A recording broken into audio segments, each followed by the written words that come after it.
चश्मा उतारने वाले लेजर्स आपके लिए कितने सेफ हैं? क्या साइड इफेक्ट्स होते हैं अगर आप चश्मा उतारने वाला लेजर्स करवाएं? और कौन से लेजर आपके लिए ज्यादा बेहतर हो सकता है? कौन सा टेक्निक आपके लिए ज्यादा बेहतर हो सकता है जिसमें साइड इफेक्ट कम हो और उसके रिकरेंसेस भी कम हो, यानी वापस नंबर लौट आने का अंदेशा कम हो? इससे रिलेटेड मेरे पास तकरीबन 150 से 200 मेल आए हैं कि मैं चश्मा उतारने वाले लेजर्स के ऊपर वीडियो बनाऊं और बताऊं कि वो कितने सेफ हैं या नहीं हैं। तो कई मेल्स आए हैं, उसमें से मैं 2 लोगों के मेल पढ़ देती हूं जो कि जिन्होंने मुझसे सवाल किया है। इसमें से एक सवाल जो किया है वो है सबूर अहमद ने। सबूर अहमद पूछते हैं कि doctor Arshi, contoura vision laser सही है या नहीं? प्लीज वीडियो बना दीजिए डिटेल इस पे। तो सबूर अहमद साहब, आपका इंतज़ार ख़त्म हुआ, आज हम इसी लेज़र्स के बारे में बात करेंगे। दूसरा सवाल जो मुझे किसी फीमेल ने पूछा है, लेकिन उन्होंने मुझे अपना नाम ना बताने के लिए कहा है कि मैं उनका नाम अपने वीडियो में नहीं लूं। तो उन्होंने लिखा है कि I am 23 years old and wearing spectacles from past 13 years. Now my point is minus 4.5 in both the eyes. I will attach my medical document. Please help me and guide me to get rid of these spectacles naturally, and also please make a video on how to care eyes for improving eyesight. तो ये तो 2 सवाल मैंने आपके सामने पढ़े हैं, लेकिन इसी से रिलेटेड तकरीबन 150 से 200 मेल आए हैं और जिसमें कहा गया है, रिक्वेस्ट करी गई है कि मैं यही चश्मा उतारने वाले लेजर्स के बारे में बताऊं और इस पर एक वीडियो बनाऊं। तो आज चलिए शुरू करते हैं, लेकिन उससे पहले जो लोग हमारे इस चैनल पर नए हैं वो हमारा channel keep I on your health with doctor Arshi को सब्सक्राइब करके वहां पे लगी बेल आइकॉन को जरूर दबा दें ताकि आपको हमारे आने वाले हर वीडियो की अपडेट्स मिलती रहे। और दोस्तों, अगर आपको हमारा काम पसंद आता है, हमारे वीडियोस पसंद आते हैं तो www.patreon.com/DER अर्शी खान पर जाकर डोनेट करके आप हमारे काम को सपोर्ट कर सकते हैं। और दोस्तों, हमारे ये वीडियोस अपने दोस्त, अपने रिश्तेदारों में जरूर शेयर करिए ताकि ज्यादा से ज्यादा लोग इसकी जानकारी से फायदा पा सकें। तो चलिए शुरू करते हैं। तो दोस्तों, पूरी दुनिया भर में तकरीबन 1 बिलियन से ज्यादा ऐसे लोग हैं जो कि चश्मा पहनते हैं और सिर्फ भारत में ही तकरीबन 350 मिलियन लोग ऐसे हैं जिनको अपने विजन करेक्शन यानी अपने आई साइट के करेक्शन की जरूरत है।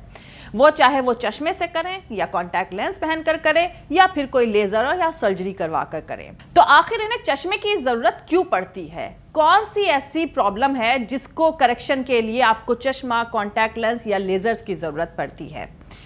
तो उसको कहते हैं रिफ्रैक्टिव एरर। रिफ्रैक्टिव एरर मतलब कि आपको साफ नजर नहीं आ रहा है, या तो दूर का या तो नजदीक का या फिर थोड़ा ब्लरिंग है, इंटरमीडिएट का भी। तो हम सबसे पहले जानते हैं कि मायोपिया या फिर शॉर्ट साइटेडनेस क्या होती है। तो मायोपिया का मतलब है या शॉर्ट साइटेडनेस का मतलब है कि शॉर्ट साइटेड यानी नजदीक का तो उन्हें सब कुछ नजर आता है, लेकिन जब डिस्टेंस पर देखते हैं यानी जब 6 मीटर पर देखते हैं तो उनको साफ नजर नहीं आ रहा होता है। इसे कहते हैं मायोपिया। दूसरे रिफ्रैक्टिव एरर पर आते हैं, वो कहलाता है हाइपरमेट्रोपिया। हाइपरमेट्रोपिया जैसे कि नाम ही इंडिकेट कर रहा है कि ये होता है फार साइटेड। फार साइटेड मतलब इनको दूर का सब कुछ साफ नजर आता है, लेकिन जब वो नजदीक का पास का देखते हैं, रीडिंग करने की कोशिश करते हैं तो उनको क्लियर नजर नहीं आता है। इसको हाइपरमेट्रोपिया भी कहते हैं या इसको फार साइटेडनेस कहते हैं। तीसरा आता है, उसे कहते हैं एस्टिग्मेटिज्म। उसमें सिलेंडर ग्लासेस की जरूरत पड़ती है, यानी कि कुछ ब्लरिंग रहता है, किसी मेरिडियन में रिफ्रैक्टिव एरर प्रेजेंट होता है। तो आपको सबसे पहले बता दें कि मायोपिया यानी जो शॉर्ट साइटेडनेस होती है उसके लिए आपको जो ग्लासेस की जरूरत होती है वो माइनस नंबर के ग्लासेस की जरूरत होती है। तो जब भी आप हमसे सवाल पूछें इसके बारे में तो जरूर बताएं कि आपको रिफ्रैक्टिव एरर कौन से टाइप का है, यानी बस आप इतना भेज दें हमें कि आपका चश्मे का नंबर क्या है, तो मैं बता सकती हूं कि आपको मायोपिया है या हाइपरमेट्रोपिया है या आपको सिर्फ एस्टिग्मेटिज्म है। तो मायोपिया का करेक्शन यानी कि शॉर्ट साइटेडनेस का करेक्शन माइनस नंबर से किया जाता है, यानी -1, -2, -3 कितने का भी नंबर का चश्मा पहनने की जरूरत पड़ती है। दूसरा जो हाइपरमेट्रोपिया होता है, जो कि कहते हैं फार साइटेडनेस, यानी जिसमें दूर का साफ नजर आता है लेकिन नजदीक का साफ नजर नहीं आता, उसको करेक्ट करने के लिए प्लस नंबर की जरूरत होती है, जैसे कि +1, +2, +3, +4, एनीथिंग, +7 कुछ भी हो सकता है। और तीसरा जो होता है एस्टिग्मेटिज्म, यानी इसमें कोई मेरिडियन में साफ नजर आता है और कुछ मेरिडियन में साफ नजर नहीं आता है। इसको करेक्शन के लिए सिलेंडर ग्लासेस की जरूरत होती है, सिलेंडर लेंसेज की जरूरत होती है। और एक और जो कि एज के साथ होता है जिसे कहते हैं प्रेस बायोपिया, यानी कि ओल्ड एज तो नहीं कहना चाहिए, क्योंकि 40 इयर्स के अराउंड जब आप मैच्योर होने लगते हैं तो जो ऊपर से खुदा की तरफ से जो लेंस दिया हुआ होता है उसने अपना एक्यूमुलेशन पावर वो अपना लूज करने लगता है, जिसकी वजह से सिर्फ रीडिंग में प्रॉब्लम आने लगती है। यानी आप ये भी कह सकते हैं कि पहले तो मुझे कोई भी चश्मे का नंबर नहीं था, लेकिन अब जब हम रीड करते हैं तो मुझे साफ नजर नहीं आता है, मुझे इतना दूर रखना पड़ता है तब मुझे साफ नजर आता है पढ़ने के लिए। तो इसको कहते हैं प्रेसबायोपिया, जो कि 40 इयर्स के बाद में धीरे धीरे डेवलप होता है। इसमें क्या होता है कि जो ऊपर वाले की तरफ से लेंस दिया हुआ होता है वो अपना एक्यूमुलेशन पावर को धीरे धीरे लूज करने लगता है, जिसकी वजह से आपकी आईज आपके लेंस एक्यूमुलेट नहीं कर पाते और आपको रीडिंग ग्लासेस की जरूरत पड़ती है, और ये रीडिंग ग्लासेस भी प्लस नंबर में होते हैं। तो ये एज रिलेटेड फिनोमिना है। अब हम आते हैं अपने बेसिक चीजों पर कि लेजर्स आपके लिए कौन से सेफ हैं और कौन से लोगों के लिए कौन सा लेजर ज्यादा फिट रहेगा और इसके साइड इफेक्ट्स क्या हो सकते हैं। तो इसके बारे में हम बात करेंगे, लेकिन उससे पहले हम थोड़ा सा आई की एनाटॉमी के बारे में जान लेते हैं कि क्या क्या ये स्ट्रक्चर्स होते हैं जिस पर लेजर किया जाता है। तो आपको बता दें कि हम ये एक आई का मॉडल है, ये आई बॉल मैंने दिखाया है, ये है आपका कंजंक्टिवा। ये जो आपको दिख रहा है ट्रांसपेरेंट सा है ना, बिल्कुल क्लियर सा, इसको कहते हैं कॉर्निया। जो सबसे पहला आपको स्ट्रक्चर दिख रहा है दिस इज कॉल्ड कॉर्निया। और इसके अंदर अगर हम ये वाला स्ट्रक्चर हटा दें तो इसके अंदर जो होता है ये आपका कहलाता आइरिस, जो कि आपकी आंख को कलर देता है, और इसके अंदर जो है वो लेंस होता है। ये प्यूपिल है, प्यूपिल मतलब कि आपकी आंख की पुतली, और इसी आंख की पुतली के अंदर लेंस होता है। तो कभी कभी क्या होता है ना कि लेंस वाइट हो जाता है, जिसे कहते हैं कैटरेक्ट हो जाना, या ये कहते हैं कि मोतियाबिंद हो जाना। तो आज तो हम उसके बारे में बात नहीं करेंगे। आज हम अपनी बात जो रखेंगे वो सिर्फ और सिर्फ कॉर्निया के ऊपर करे गए लेजर्स के ऊपर रखेंगे, क्योंकि जो चश्मा उतारने वाला लेजर होता है वो कॉर्निया के ऊपर ही किया जाता है। और इसके साथ साथ मैं आपको बता दूं कि आजकल जैसे कि यंगर जनरेशन डेवलप हो रही है और ज़्यादा से ज़्यादा लोग का काम आजकल कंप्यूटर पर होता है, लैपटॉप पर होता है, मोबाइल पर होता है, तो रिफ्रैक्टिव एरर बच्चों में भी बहुत ज़्यादा देखने में आ रहे हैं। मगर सबसे इम्पॉर्टेंट बात है कि बच्चों के आंखों पर लेजर्स नहीं किया जा सकता है जब तक कि वो 18 इयर्स ओल्ड ना हो जाए। 18 साल के बाद ही ये लेजर्स इंडिकेटेड हैं, यानी चश्मा उतारने के जो लेजर्स हैं वो 18 साल के बाद ही इंडिकेटेड हैं। बहुत सारे लोग चश्मा पहनना पसंद नहीं करते हैं और बहुत सारे लोग चश्मा पहनना पसंद करते हैं। तो मैं आपको बता दूं कि ये लेजर्स स्पेशली उन लोगों के लिए है जो चश्मा पहनना पसंद नहीं करते हैं, या उन लोगों के लिए है जिनके पास एक आंख काम नहीं करती है और दूसरी आंख जो है वो उसको में चश्मे का नंबर है जो कि बहुत बड़ा है। तो उनको हर वक्त जब भी किसी भी वक्त वो उठे तो उनको सबसे पहले अपना चश्मा ढूंढना पड़ता है। तो क्या उनको भी लेजर्स करवाना चाहिए या नहीं करवाना चाहिए, कितना सेफ है उनके लिए भी, ये मैं बात करूंगी। और अगर कोई सिस्टमिक डिजीज है, आपको डायबिटीज है, तो उसमें लेजर्स कितना सेफ है इसके बारे में बात करेंगे। और इससे साथ साथ हम ये भी बताएंगे जो मैंने आपको पहले बताया था अपने वीडियो में कि ड्राई आई या अगर आप रबिंग करते हैं और आपको एक कंडीशन जिसे मैंने बताया था केराटोकोनस हो जाता है, तो क्या लेजर्स केराटोकोनस में करवाना चाहिए। यानी यही कॉर्निया जो मैंने आपको बताई है, केराटोकोनस में ये कॉर्निया ज्यादा स्टीप हो जाती है और कोनिकल शेप की हो जाती है। इस कोनिकल शेप में हो जाने की वजह से ये कॉर्निया थिन भी हो जाती है। तो आपको बताने में आप बहुत इंपॉर्टेंट चीज है, आप ये जानिए कि कॉर्निया की थिकनेस और कॉर्निया का कर्वेचर बहुत इंपॉर्टेंट होता है ये जानने के लिए कि आपकी आंखें फिट है लेजर करवाने के लिए कि नहीं। तो अगर आपको केराटोकोनस है तो आपको चश्मा उतारने का laser is a big no.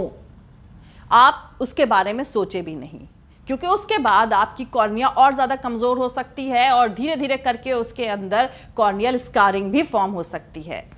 अब आते हैं कि कौन सी वो कंडीशंस हैं जिसमें आपको लेजर्स के ऑपरेशन नहीं करवाने चाहिए, यानी लेजर्स नहीं करवाने चाहिए।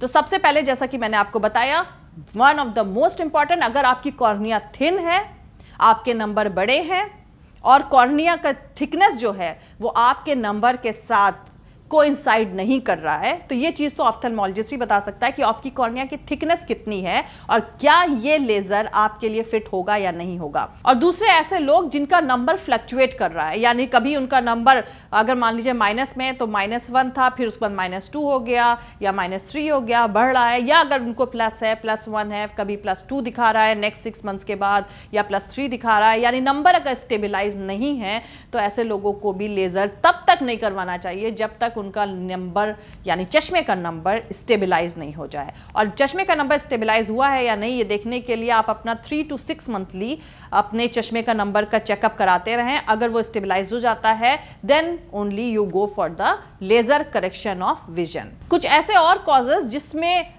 विजन करेक्शन अगर आप लेजर से करवाते हैं तो उसके रिजल्ट्स अच्छे नहीं होते हैं। उसमें यह कि अगर आपको कैटरेक्ट डेवलप कर रहा है तो आप लेजर से अपना चश्मा उतारने वाला ऑपरेशन ना करवाएं, बल्कि कैटरेक्ट सर्जरी करवा लें, यानी मोतियाबिंद का ऑपरेशन करा लें। उसमें भी हो सकता है कि मल्टीफोकल लेंस डाला जा सकता है जो कि डिस्टेंस और नियर दोनों को करेक्ट करता है, इंटरमीडिएट भी करेक्ट करता है, वो आप कर सकते हैं। और अगर किसी वजह से आंख के पर्दे के अंदर मुश्किल है, तो आंख का पर्दा क्या होता है, ये कॉर्निया हो गया, कॉर्निया के पीछे की तरफ ये है आंख का पर्दा, या ऑप्टिक नर्व जो कि आंख के पर्दे के अंदर ऑप्टिक नर्व होती है जो कि ब्रेन तक की लाइट को लेकर जाती है, ये है।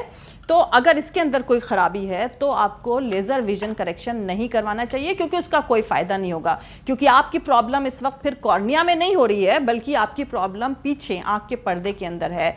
या आंख का पर्दे के अंदर अगर मान लीजिए मैक्युलर एडिमा है किसी भी वजह से, डायबिटीज की वजह से, या कोई अगर ऑटो इम्यून डिजीज है और बहुत सीवियर ड्राई आई है, तो भी आप लेजर विजन करेक्शन से थोड़ा परहेज करें। तो अब मैं आपको बताती हूं कि इस वक्त लेजर्स यानी चश्मा उतारने वाले लेजर्स की कौन कौन सी मॉडर्न टेक्निक्स मौजूद हैं और वो आपकी आंखों के लिए कितनी सेफ है, और कौन सा लेजर आपके नंबर के लिए ज्यादा बेटर होगा, डिपेंडिंग कि आप मायोपिया हैं, हाइपरमेट्रोपिया है, या आपको प्रेसबायोपिया है।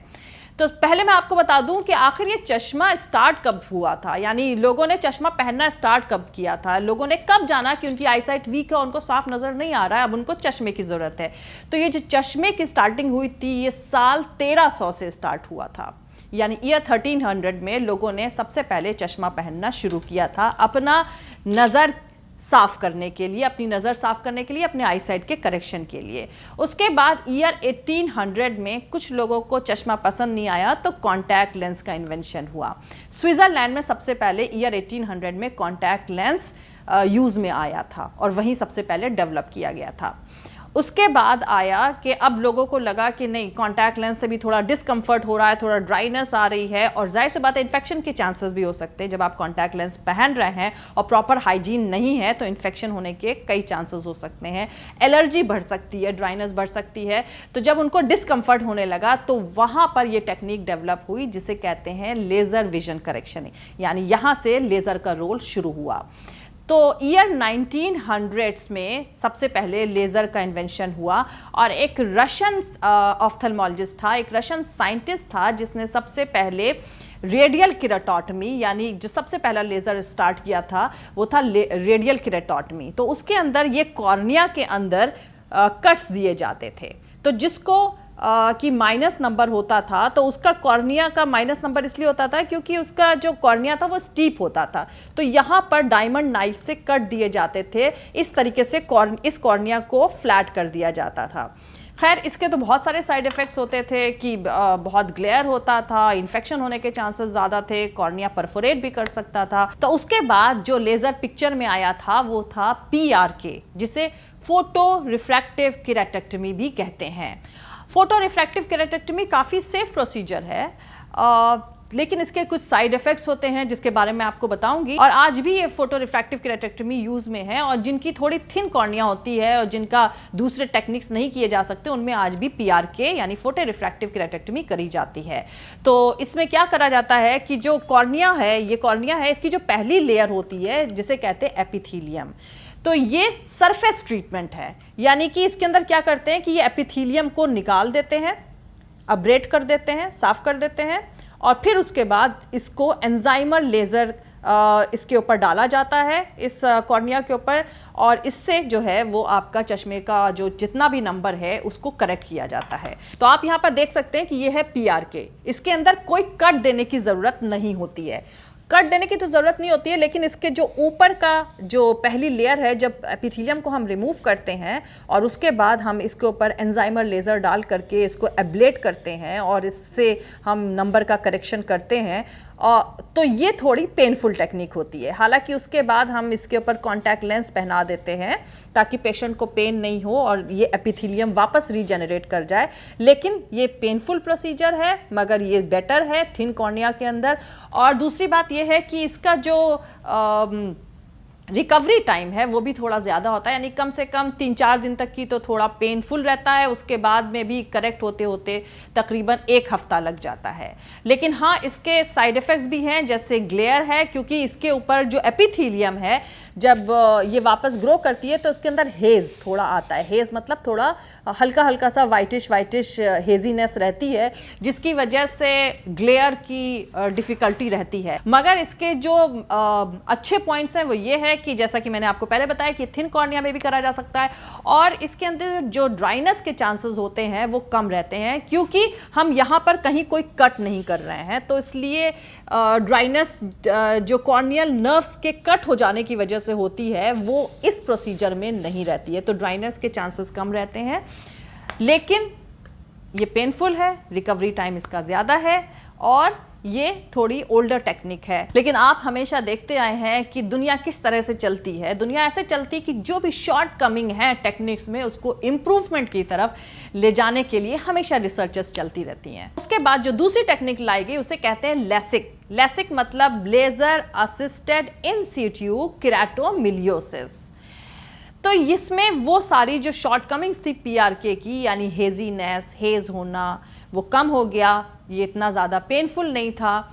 लेकिन इसके अंदर जो टेक्निक डेवलप करी गई थी उसके अंदर फ्लैप बनाना रहता है। फ्लैप मतलब कि जो कॉर्निया है, जो कॉर्निया होती है, जैसे कि मैंने आपको यहाँ पर दिखाया था, ये कॉर्निया जो थी इसके अंदर एक कट देना रहता है। ये कट आप मशीन से दे सकते हैं, जैसे कि हमारे पास आजकल है फेमटो लेज़र।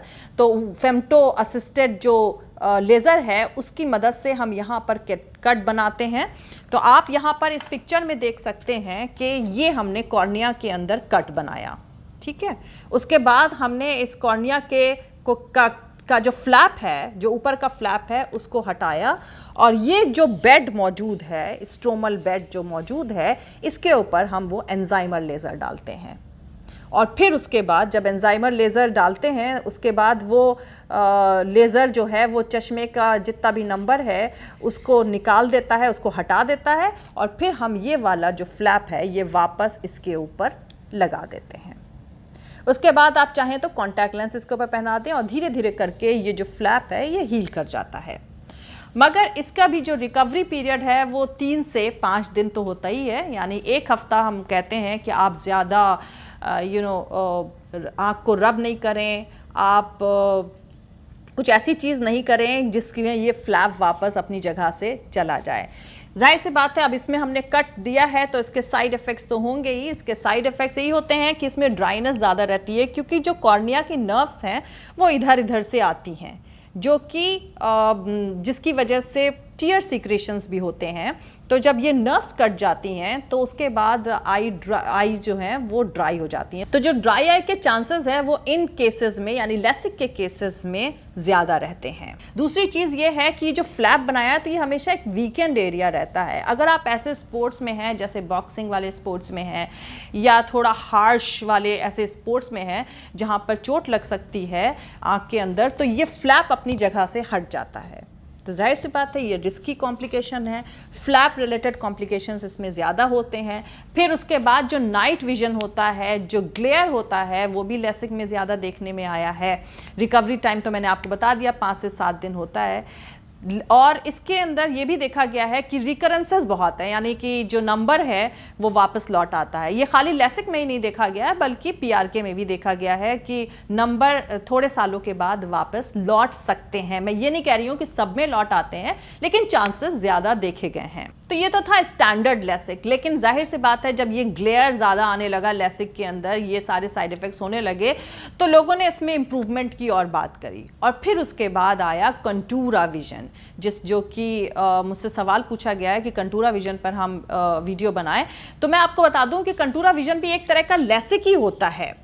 लेकिन इसके अंदर जो ग्लेयर होता है, जो नाइट विजन में प्रॉब्लम होती है, वो कम हो जाता है। तो कंटूरा विजन एक तरह का कस्टमाइज ट्रीटमेंट है, इसको कस्टमाइज ट्रीटमेंट कहते हैं। कंटूरा विजन का जो है वो स्टैंडर्ड लेसिक ट्रीटमेंट से ज़्यादा बेटर रिजल्ट्स होते हैं। आप इसके बारे में अपने ऑफ्थेल्मोलॉजिस्ट से कह सकते हैं कि आपको कंटूरा विजन चाहिए लेसिक के अंदर, लेकिन ये टेक्निक वही है कि लेसिक है, लेकिन कंटूरा विजन में जो क्वालिटी ऑफ विजन, जो नाइट हेज और नाइट ग्लेयर की प्रॉब्लम होती है, वो नहीं होती है, क्वालिटी ऑफ विजन ज़्यादा बेहतर होती है। तो अब हम आते हैं लेटेस्ट टेक्निक के ऊपर, जो कि लेसिक की जो शॉर्ट कमिंग थी, यानी ड्राइनेस का जो प्रॉब्लम था या फ्लैप वीक होने का जो प्रॉब्लम था कि फ्लैप रिलेटेड कॉम्प्लिकेशंस कभी भी हो सकते हैं, वो सारी चीज़ों को ओवरकम किया गया रिलैक्स स्माइल में, जिसका फुल फॉर्म है रिफ्रैक्टिव लेंटिक्यूल एक्सट्रैक्शन, या आप कह सकते हैं small incision lenticule extraction. Small incision lenticule extraction मतलब आपका जो ये फ्लैप रिलेटेड कॉम्प्लिकेशन लेसिक का है वो खत्म हो जाएगा, क्योंकि हम इतना बड़ा फ्लैप नहीं बनाएंगे, और जाहिर सी बात है ये फ्लैप बनाने की वजह से जो ड्राइनेस आ रही थी वो भी नहीं रहेगी। तो अब हम आते हैं रिलैक्स स्माइल पर। तो रिलैक्स स्माइल कैसे किया जाता है ये मैं आपको दिखाती हूँ। तो इसके अंदर सिर्फ 2 मिलीमीटर के इंसिजन की ज़रूरत होती है कॉर्निया में। ये आप देख सकते हैं कि हमने कॉर्निया में 2 मिलीमीटर ऑफ वो किया है, इंसिजन बनाया है, और 2 मिलीमीटर इंसिजन बनाने के बाद ऊपर हम जो फेम्टो लेज़र डालते हैं, और फिर उसके बाद इस इंसिजन से जा करके धीरे धीरे करके जो चश्मे के नंबर का लेंटिक्यूल होता है उसको हम बाहर निकाल लेते हैं। ये देखिए, इसको हमने बाहर निकाल लिया। तो ये सिर्फ 2 मिलीमीटर का ये 2 मिलीमीटर का इंसिजन है। इस 2 मिलीमीटर के इंसिजन से हमने पहले इंसिजन बनाया, फिर उसके बाद लेज़र किया, और फिर उसके बाद उसके थ्रू हमने ये जो लेज़र ने जो अंदर मैप बना दिया था वो वाले लेंटिक्यूल को सेपरेट करके बाहर निकाल लिया। तो चूंकि ये स्मॉल इंसिजन है तो ड्राइनेस भी नहीं होगी, फ्लैप रिलेटेड कॉम्प्लिकेशंस भी नहीं होंगे, और हीलिंग ज़्यादा फास्ट होती है। हीलिंग ज़्यादा फास्ट ये है कि आप नेक्स्ट डे कुछ भी कर सकते हैं, आप स्विमिंग कर सकते हैं, आप डाइविंग कर सकते हैं। आपको ये नहीं करना होगा कि आप हैवी एक्सरसाइज नहीं कर सकते हैं कि फ्लैप रिलेटेड कॉम्प्लिकेशंस जो लेसिक में होते हैं वो हो जाएंगे, ऐसे कोई भी इसमें डर नहीं रहता है। तो रिकवरी टाइम इसका बहुत फास्ट होता है। Recovery time is only 24 hours. तो ये आजकल हम लोग रिलैक्स स्माइल अपने हॉस्पिटल में कर रहे हैं, लेकिन इसका जो साइड इफ़ेक्ट है वो एक ये है कि इसके अंदर सिर्फ माइनस वाले नंबर ही करेक्ट हो सकते हैं। यानी माइनस में अगर एस्टिग्मेटिज्म भी है तो वो भी करेक्ट हो सकता है, माइनस में स्फेरिकल नंबर है वो भी करेक्ट हो सकता है, लेकिन प्लस नंबर यानी जो हाइपरमेट्रोपिया यानी जो फार साइटेडनेस है, जिसमें लोगों को दूर का साफ दिखता है और नज़दीक का साफ नहीं दिखता है, वो प्लस नंबर ये रिलैक्स स्माइल से करेक्ट नहीं हो सकते हैं। मतलब अभी तक की नहीं ऐसी कोई सॉफ्टवेयर आया है जो कि प्लस वाले नंबर को करेक्ट कर सके, मगर रिसर्च स्टिल गोइंग ऑन, और हो सकता है कि आने वाले दिनों में हम इससे प्लस नंबर भी करेक्ट करने लगे। लेकिन इसके रिजल्ट्स बहुत अच्छे हैं, कॉम्प्लिकेशंस बहुत कम हैं, रिकवरी बहुत फास्ट है। सो मैं ये कहना चाहूँगी कि जैसा कि आपने मुझे बताया है, जो मुझे आपने मेल किया है, जिस लड़की ने मुझे मेल किया है, जिसने बताया कि उसका -4.5 स्फेरिकल नंबर है, तो मुझे लगता है कि उसके लिए अगर उसकी कॉर्निया की thickness, everything is good, because cornea की थिकनेस बहुत इंपॉर्टेंट है, बहुत मैटर करती है कि आपको लेज़र आपको करवाना चाहिए या नहीं करवाना चाहिए। लेकिन उसमें भी जो सेफर साइड है वो आप रिलैक्स स्माइल फिर भी करवा सकते हैं, क्योंकि ये कॉर्निया का टिश्यू इतना ज़्यादा ख़त्म नहीं करता है कि कॉर्निया की थिकनेस और कम हो जाए। तो मुझे लगता है कि अगर कॉर्निया की थिकनेस आपकी 500 से अबव है, 500 या 500 से अबव है, और आपका -3.5 नंबर है या -4 नंबर है, तो आप रिलैक्स स्माइल ही करवाएं। This technique is quite safe, recovery is very good.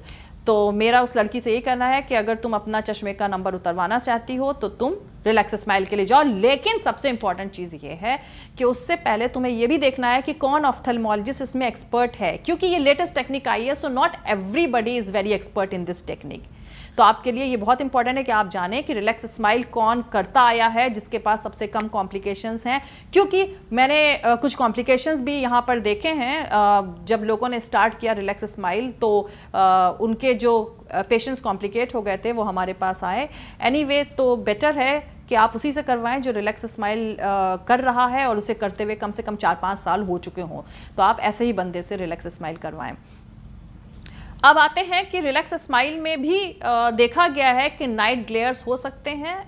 Night में जब आप ड्राइव कर रहे हैं तो वो हो सकते हैं, लेकिन उसके जो रिजल्ट्स हैं वो लेसिक से फिर भी बेटर हैं, कि उसमें नाइट ग्लेयर और ये सारी प्रॉब्लम्स लेसिक से कम देखने में आई है। अभी तक की जो हमने रिलैक्स स्माइल किया है 5 साल से हम लोग ये रिलैक्स स्माइल कर रहे हैं, और उसमें वापस चश्मे का नंबर लौट आने के चांसेस हमें कम दिखे हैं। मतलब अभी तक की तो हमारे पेशेंट्स में किसी का भी चश्मे का नंबर वापस लौट करके नहीं आया है जिसने ये रिलैक्स स्माइल टेक्निक करी है।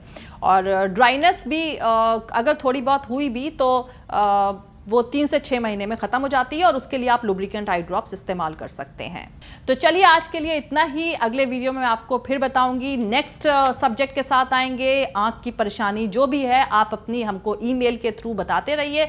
मेरा ईमेल एड्रेस है drarshitariq@gmail.com।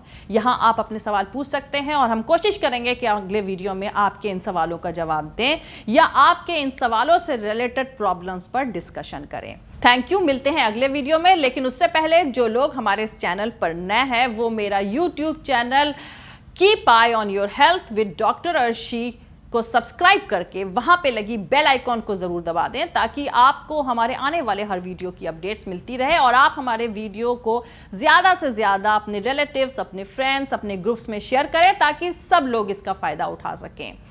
और दोस्तों, अगर आपको हमारा काम पसंद आता है, हमारे वीडियोस पसंद आते हैं तो www.patreon.com/Dr अर्शी खान पर जाकर डोनेट करके आप हमारे काम को सपोर्ट कर सकते हैं। आप हमें फॉलो भी कर सकते हैं हमारे ट्विटर, इंस्टाग्राम और फेसबुक पेज पर। और आप अपने सुझाव हमको ईमेल के जरिए या वीडियो के नीचे कमेंट्स के जरिए ज़रूर देते रहें।